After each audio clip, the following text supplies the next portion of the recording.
something to consider about health and exercise in just an extremely basic and fundamental sense is that there are people who can walk and run. There are people who can walk but not run.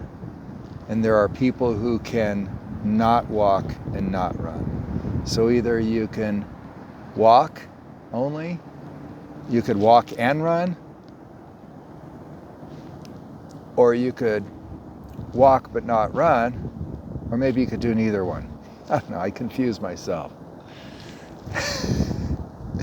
But think about this.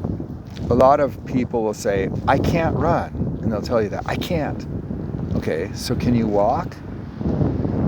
Well, if you can't walk either, you're not that far from death. And I'm talking about things that you can control, things that we are in control over.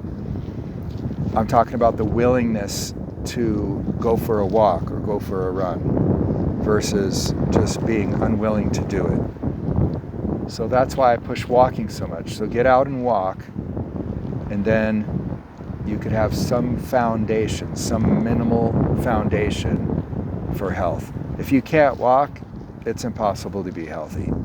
Even heart patients after open heart surgery, very quickly after the surgery is finished, they are told by the doctors to get up and walk the length of the hallway inside of the hospital. Why? Because they want them to get back to healing as soon as possible, and they want them to get healthy. If you don't walk, but you're able to walk, but you just don't, it's impossible to be healthy. The most elementary physical activity in health and fitness and health, which are the same thing, is walking and running. Running is just a higher form or a more intense or a bigger form of walking. They both do the same thing. Running just has more benefits than the walking does. So you got to start with walking.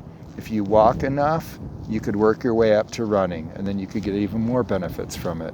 But that's how the most foundational and most elementary and basic forms of health and fitness work, is activity, and that activity is walking.